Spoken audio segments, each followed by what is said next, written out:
വചനമേ നിത്യജീവന്റെ ആധാരമേ, രക്ഷയേകിടും സത്യമാർഗമേ, എന്റെ ആത്മാവിനാശ്വാസമേ. വചനം വചനം വചനം. തോബിത്തിന്റെ പുസ്തകം 9-ാം അധ്യായം.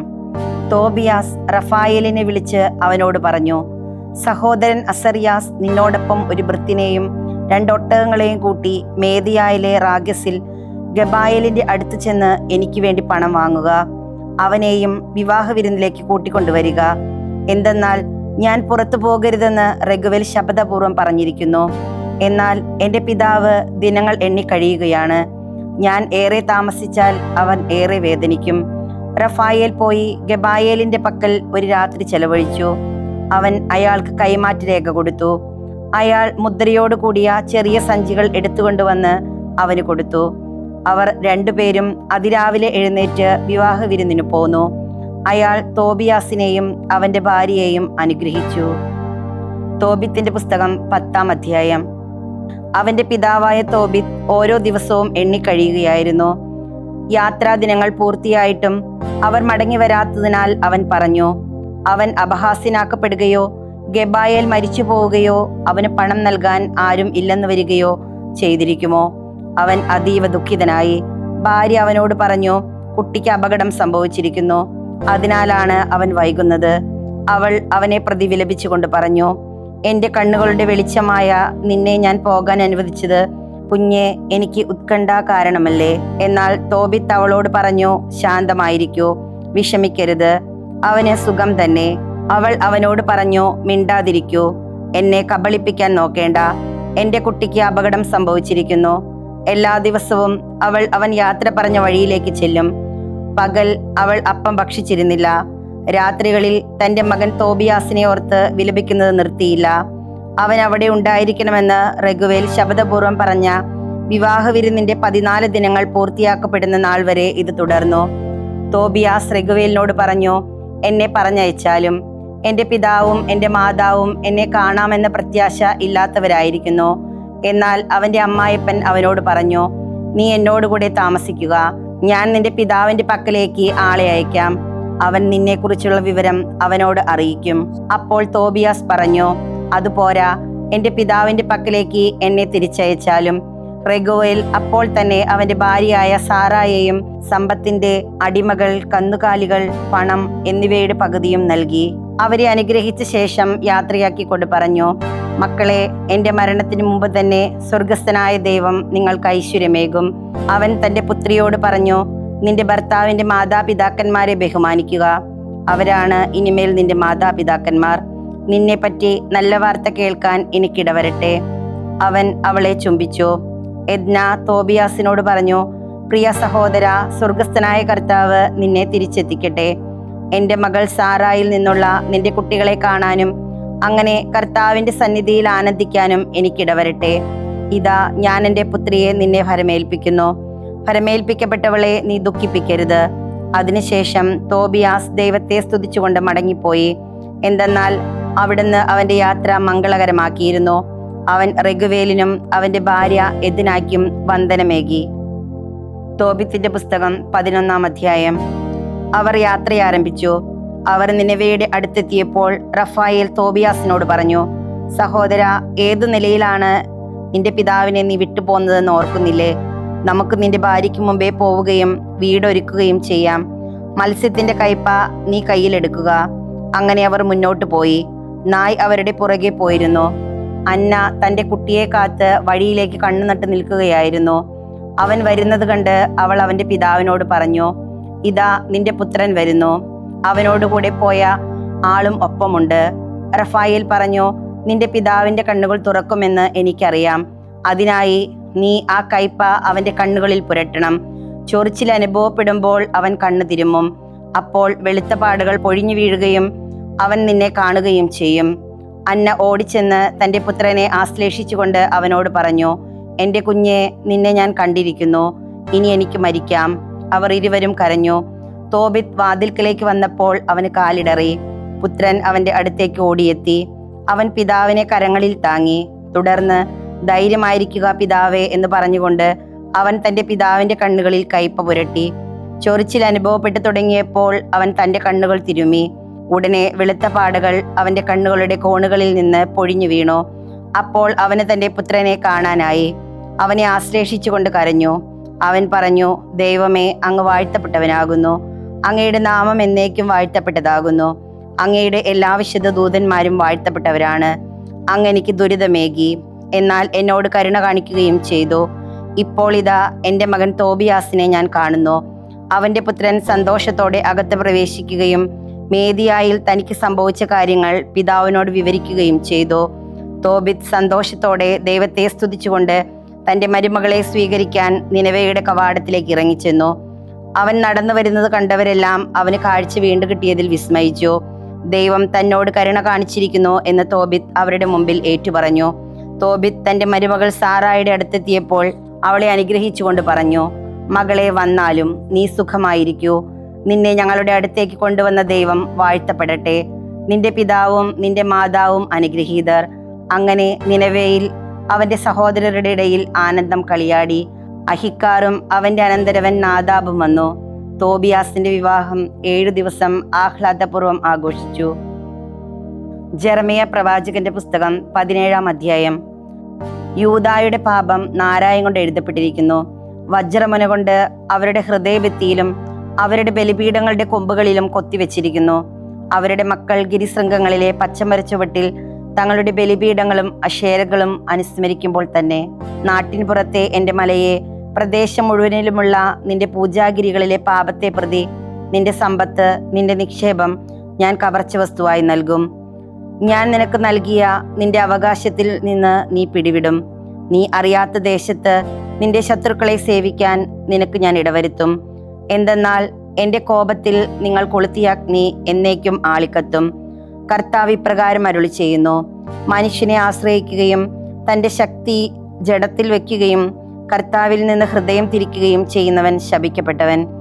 അവൻ വരണ്ട ഭൂമിയിലെ കുറ്റിച്ചെടി പോലെയായിരിക്കും. നന്മ വരുന്നത് അവൻ കാണുകയില്ല. അവൻ മരുഭൂമിയിലെ വരണ്ടയിടത്ത് വിജനമായ ഓരോ നിലത്ത് വസിക്കും. കർത്താവിൽ ആശ്രയിക്കുന്നവൻ അനുഗ്രഹീതൻ.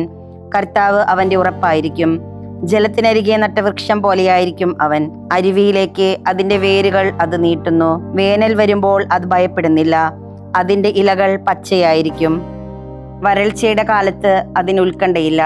ഫലം തരുന്നതിൽ നിന്ന് അത് വിരമിക്കുന്നില്ല.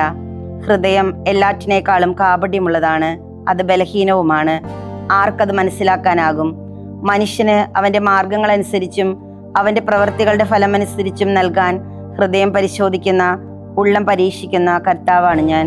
തിത്തിരി പക്ഷി അടയിരിക്കുന്നു, എന്നാൽ വിരിയിക്കുന്നില്ല. അന്യായമായി സമ്പത്ത് സമ്പാദിക്കുന്നവൻ തന്റെ ആയുസ്സിന്റെ മധ്യേ അത് ഉപേക്ഷിക്കുന്നു. ഒടുവിൽ അവൻ വിഡ്ഢിയായി തീരുന്നു. മഹത്വത്തിന്റെ സിംഹാസനം ആദ്യം മുതലേ ഉന്നതമാണ്. അത് നമ്മുടെ വിശുദ്ധ സ്ഥലമത്രേ. ഇസ്രായേലിന്റെ പ്രത്യാശയായ കർത്താവെ, അങ്ങേ ഉപേക്ഷിക്കുന്നവരെല്ലാം ലജ്ജിക്കും.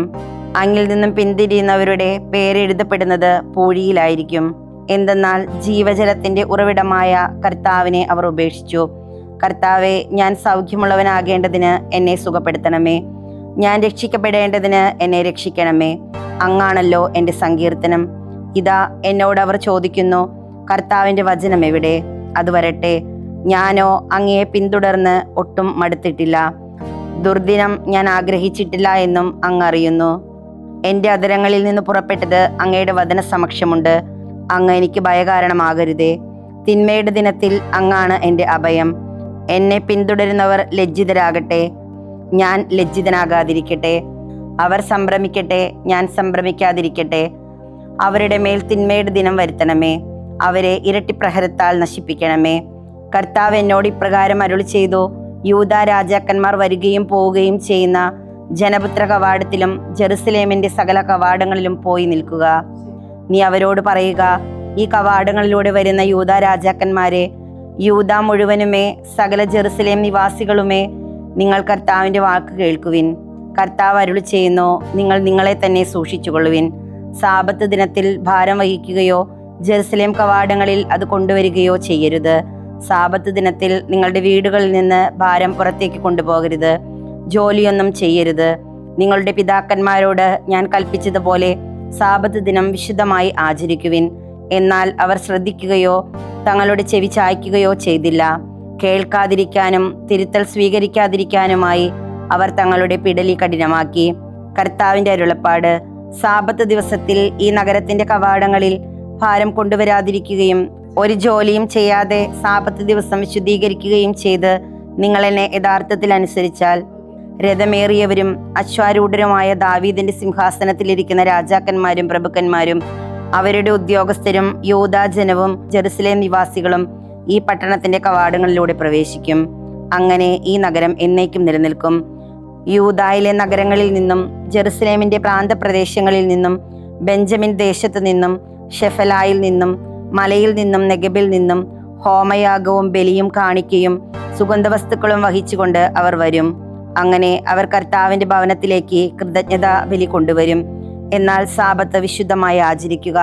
സാബത്തിൽ ജെറുസലേമിന്റെ കവാടങ്ങളിലൂടെ ചുമടുമായി പ്രവേശിക്കാതിരിക്കുക എന്നീ കൽപ്പനകളിൽ നിങ്ങൾ എന്നെ അനുസരിക്കാതിരുന്നാൽ ഞാൻ അതിന്റെ കവാടങ്ങളിൽ തീ കൊളുത്തും.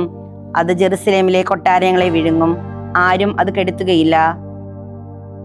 അപ്പസ്തോലന്മാരുടെ പ്രവർത്തനങ്ങൾ 20-ാം അധ്യായം 13 മുതൽ 38 വരെയുള്ള തിരുവചനങ്ങൾ. ഞങ്ങൾ മുമ്പേ പോയി ആസോസിലേക്ക് കപ്പൽ കയറി. അവിടെ വെച്ച് പൗലോസിനെ കൂട്ടണമെന്നാണ് ഉദ്ദേശിച്ചിരുന്നത്.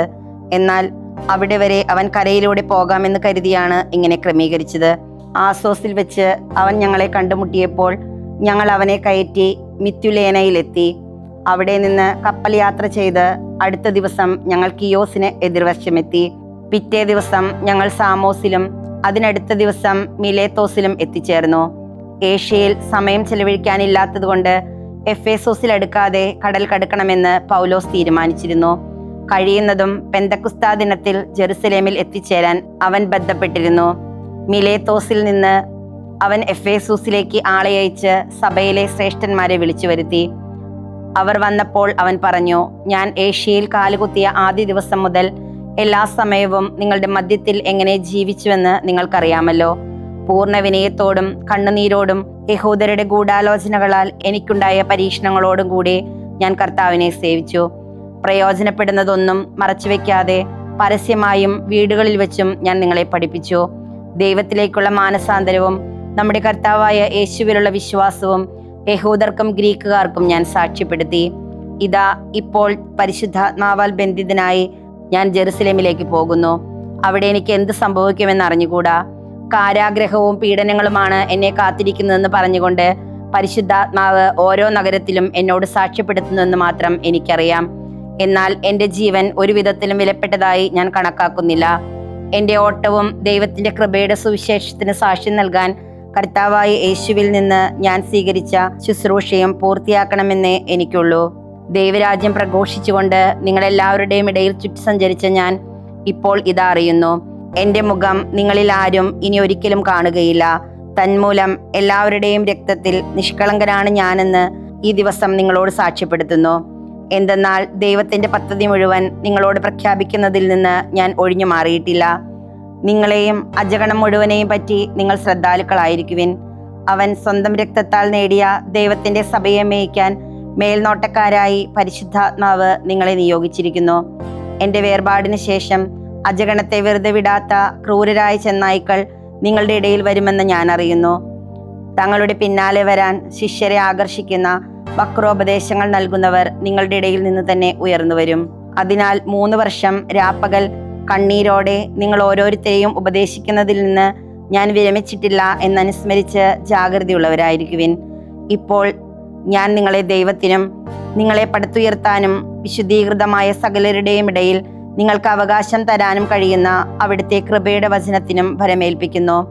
ഞാൻ ആരുടെയും വെള്ളിയോ സ്വർണമോ മോഹിച്ചിട്ടില്ല. എൻ്റെയും എൻ്റെ കൂടെയുള്ളവരുടെയും ആവശ്യങ്ങൾക്ക് എൻ്റെ കൈകൾ തന്നെ അധ്വാനിച്ചുവെന്ന് നിങ്ങൾക്കറിയാമല്ലോ. ഇങ്ങനെ അധ്വാനിച്ചുകൊണ്ട് ബലഹീനരെ സഹായിക്കണമെന്ന് എല്ലാവിധത്തിലും ഞാൻ നിങ്ങൾക്ക് കാണിച്ചു തന്നു.